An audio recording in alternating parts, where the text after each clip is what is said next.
Welcome everyone. तो हम यहाँ पर हैं कंसेप्ट की डोज के साथ। आज कंसेप्ट की डोज में हम डिस्कस करेंगे कंट्रोल सिस्टम्स में एरर जो होता है कंट्रोल सिस्टम का, वो सिस्टम के टाइप पर कैसे डिपेंड करता है। आप जनरली ऐसा रट लेते हैं कि टाइप इंक्रीज होने के साथ एरर डिक्रीज हो जाता है, तो इसके पीछे कंसेप्ट क्या है वो हमें डिस्कस करना है। हमें टाइप के बारे में पता होना चाहिए। आई थिंक आपको पता होगा, मैं रिमाइंड कर देता हूँ। टाइप जो है, कोई कंफ्यूजन नहीं होना चाहिए। टाइप जो सिस्टम का ओपन लूप ट्रांसफर फंक्शन है, सिस्टम का ट्रांसफर फंक्शन नहीं बल्कि ओपन लूप ट्रांसफर फंक्शन। उस ओपन लूप ट्रांसफर फंक्शन के कितने पोल्स एट ऑरिजिन है। अगर मैं यहां पर देखूं तो इस ओपन लूप ट्रांसफर फंक्शन का एक ही पोल है और वो आ रहा है -1/t। ऑरिजिन पर तो नहीं आ रहा, तो इसलिए ऑरिजिन पर एक भी पोल नहीं है, इसलिए टाइप इसका 0 हो गया है। लेकिन अगर मैं सेकंड केस कंसीडर करूं तो यहाँ पे एक तो s इक्वल टू -1/t पे है और एक s इक्वल टू 0 पर है। मींस ओरिजिन पर एक पोल है, सो टाइप यहाँ पर 1 हो गया। Number of poles at origin of this case open loop transfer function is 2, so type is 2।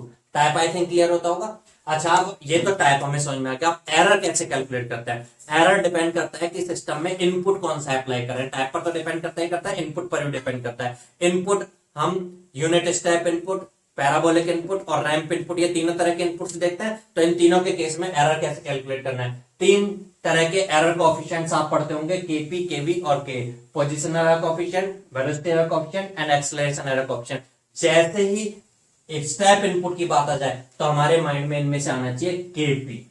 KP जो होता है दैट इज डिफाइंड जीएसएचएस में, लिमिट एस टेंड्स टू 0 आप पुट कर दोगे। ठीक है, अगर आप केपी कैलकुलेट कर लोगे, लेकिन केपी कब कैलकुलेट करना है, जब यूनिट स्टेप इनपुट हो। इनपुट अगर पैराबोलिक दे रखा हो तो केपी कैलकुलेट करने में टाइम वेस्ट नहीं करना है। ठीक है। अच्छा, केपी कैलकुलेट करने के बाद जो स्टडी स्टेट एरर होगा that is defined as 1/1 plus KP. But अगर इनपुट रैंप इनपुट अप्लाई हो, देन उस केस में केवी कैलकुलेट करना है। केवी इज जीएसएचएस में एस टेंड्स टू 0 पुट कर देते हैं हम केपी के लिए, एस से मल्टीपल और कर देना है यहाँ पर। एस मल्टीपल करके केवी जो कैलकुलेट होगा। अब जो एरर होता है 1/1 प्लस केवी नहीं होता, बल्कि 1/केवी होता है इस केस में। अगर पैराबोलिक इनपुट हम अप्लाई करें, पैराबोलिक इनपुट मीन्स t²/2ut, तो हमारे माइंड में आना चाहिए के कैलकुलेट करना है, एक्सेलरेशन एरर कोएफिशिएंट। और एक्सेलरेशन एरर कोएफिशिएंट कैसे डिफाइन होता है, जीएसएचएस मल्टीपल विद एस स्क्वायर में एस टेंड्स टू 0 अप्लाई कर देंगे, के आ जाएगा। एरर जो डिफाइन होता है दैट इज 1/k। अब ये हमने एरर एक बार रिलेट कर दिया डिफरेंट इनपुट्स के लिए कैसे होता है।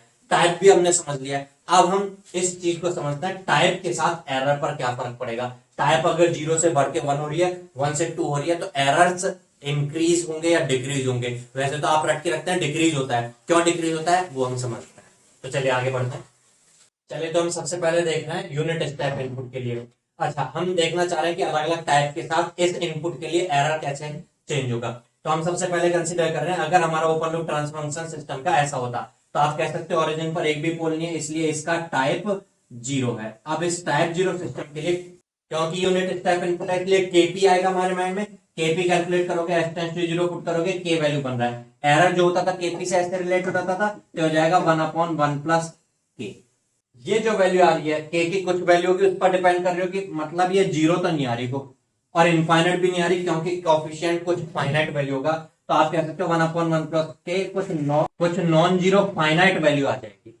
नेक्स्ट केस अगर हम देखें, अगर हमारा ओपन लूप ट्रांसफर फंक्शन ये हो जाए, तो आप बोलोगे अब यहाँ पे ओरिजिन पर एक पोल आ रहा है, इसलिए इसका टाइप अब 0 नहीं बल्कि टाइप 1 है।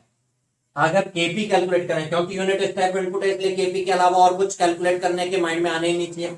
तो ये हो जाएगा एस, अगर 0 पुट करोगे तो समथिंग बाय 0 क्या हो जाएगा, इनफाइनाइट। क्योंकि केपी इनफाइनाइट आ गया, तो ये हो जाएगा 1/1 plus infinite. 1 plus infinite is infinite, ये हो जाएगा 0। तो आप समझ सकते हो एरर की जो वैल्यू इस सिस्टम के लिए, टाइप 0 सिस्टम के लिए फाइनाइट आ रही थी, अगर उसी इनपुट के लिए अगर सिस्टम दूसरा हो जिसका टाइप 1 हो, तो फाइनाइट से, फाइनाइट नॉन जीरो वैल्यू से 0 हो गई, कुछ फाइनाइट वैल्यू से 0 हो गई, मींस एरर कम होती हुई नजर आ रही है। अब मैं अगर इसी तरीके से टाइप 2 कंसीडर करूं, टाइप 2 में यहाँ एस का पावर 2 आ रहा होगा, अगर एस का पावर 2 आएगा तब भी ये इनफाइनाइट बनेगा, तो सेम केस से 0 आ जाएगा। तो यहां पर टाइप 2 के लिए भी 0 एरर बन करके आ रहा है।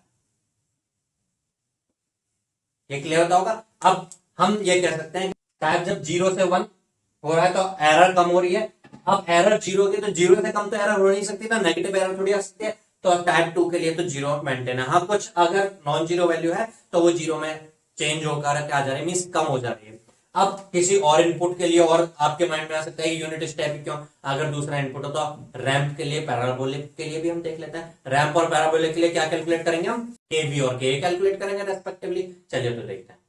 यूनिट रैंप इनपुट के लिए अगर हम एरर कैलकुलेट करना है तो हमारे माइंड में आना चाहिए हमें कोफिशिएंट कैलकुलेट करना है केवी, और केवी जो होता है that is limit S tends to 0 S GSHS. यहां पर जीएसएचएस का वैल्यू है तो ये जाएगा limit S tends to 0 S of K by S T plus 1। अगर आप एस 0 सब्स्टिट्यूट करोगे तो 0 डिवाइड में ये कुछ भी आता है, रिजल्ट इज 0। अच्छा, अगर आप इसको देखें तो टाइप क्या है इस वाले सिस्टम का, इस सिस्टम का टाइप है 0, ओरिजिन पर एक भी पोल नहीं है। अच्छा, एरर जो होता है केवी से रिलेटेड क्या होता था, 1/1 प्लस केवी नहीं होता है बल्कि 1/केवी, और केवी 0 है इसलिए इनफाइनाइट एरर आ रहा है। उसी सिस्टम के लिए यूनिट स्टेप इनपुट के लिए 0 एरर था लेकिन इनफाइनाइट एरर आ रहा है। नेक्स्ट देखिएगा यहां पर अगर केवी कैलकुलेट करोगे limit S tends to 0 S of K S S T plus 1, S cancel out हो गया, अब आप एस 0 पुट करोगे तो के आ जाएगा, तो एरर की वैल्यू बनेगी 1/के। 1/के मतलब ये इनफाइनाइट तो नहीं होगा, के कुछ फाइनाइट है कोएफिशिएंट, मतलब ये ना इनफाइनाइट है ना 0 है, ये कुछ फाइनाइट नॉन जीरो वैल्यू होगी। अच्छा, नेक्स्ट इस केस में अगर हम देखेंगे तो के वी इक्वल टू बनेगा लिमिट एस टेंड्स टू 0 के of S divide by S square, तो एक पावर रह जाएगी एस टी प्लस 1। अब अगर आप एस 0 सब्स्टिट्यूट करोगे तो डिवाइड में 0 आ रहा है, इनफाइनाइट एरर हो जाएगा 1/इनफाइनाइट मींस 0। कंक्लूजन ये निकल रहा है टाइप जब 0 से, ये टाइप 1 है समझ में आ रहा होगा, यहाँ पर टाइप 2 है, 0 से 1 और फिर 1 से 2 पर पहुंचा है तो एरर की वैल्यू इनफाइनाइट से कुछ फाइनाइट और फिर 0 हो रही है। इनफाइनाइट से फाइनाइट हुआ, कुछ कम हुआ और फिर फाइनाइट से 0 हो गया तो और डिक्रीज हो गया, तो आप कह सकते हो टाइप इंक्लूजन के साथ एरर डिक्रीज हो रहा है इस इनपुट के लिए भी। और एक इनपुट और लेकर के देख लेते हैं, कौन सा, पैराबोलिक इनपुट ले लें। नेक्स्ट अगर मैं 3 केस कंसिडर कर रहा हूं, अब ये क्लियर हो गया होगा, इसका टाइप है 0, यहाँ एस का सिंगल पावर है टाइप 1, यहाँ इसका पावर 2 है टाइप 2। अच्छा, पैराबोलिक इनपुट आते हैं हमारे माइंड में चाहिए, एरर कैलकुलेट करने के लिए हमें कोएफिशिएंट कैलकुलेट करना होगा केवी, और केवी डिफाइंड होता था limit S tends to 0 S square GSH. अगर आप एस स्क्वायर से मल्टीपल करोगे इसको तो एस का पावर क्योंकि न्यूमरेटर में है इसलिए ये 0 बनकर के आ जाएगा, और जो एरर रिलेटेड होता था केवी से वो होता था 1/केवी, और केवी इज 0, 1/0 इज इनफाइनाइट। टाइप 0 के लिए पैराबोलिक इनपुट होने के केस में एरर इनफाइनाइट आ रहा है। नेक्स्ट अगर इस केस में आप कैलकुलेट करोगे तो केवी इक्वल टू हो जाएगा एस स्क्वायर से मल्टीपल करोगे तो एक पावर तो कैंसिल हो जाएगी, एस इंटू के by S T plus 1, S square से मल्टीपल करा था एस कैंसिल हो गया इसलिए S square by S single power रह गया।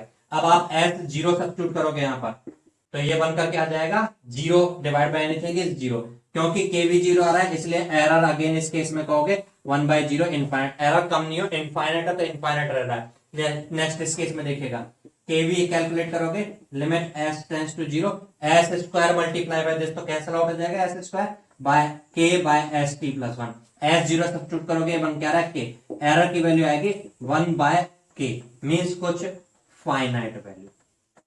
अब यहां पे समझ सकते हो अगर सिस्टम का टाइप 0 से 1 हो रहा है तो इनफाइनाइट से इनफाइनाइट हो रहा है, यहां तो फील हो रहा होगा कि कुछ डिक्रीज नहीं हुआ, लेकिन फिर 1 से 2 हुआ तो इनफाइनाइट से फाइनाइट हो जा रहा है, टाइप बढ़ने पर डिक्रीज हो रहा है, ये बात बिल्कुल सही है, यहाँ पे सत्य है। अच्छा, अगर मैं टाइप 2 से और बढ़ा के टाइप 3 लूं तो एक एग्जाम्पल और कंसिडर कर रहा हूं मैं, अगर जीएसएचएस इस तरीके से हो, अगर आप अब केवी कैलकुलेट करोगे तो एस स्क्वायर से मल्टीपल करोगे तो एस रह जाएगा नीचे, अब यहां पर अगर आप S tends to 0 limit substitute करोगे तो KV will be infinite, so error will be 1/इनफाइनाइट मींस 0। कंक्लूजन ये निकला यूनिट स्टेप इनपुट के लिए टाइप 0 के केस में एरर कुछ आ रहा था, 1 के केस में 0 हो गया, और 0 से कम तो कुछ हो नहीं सकता।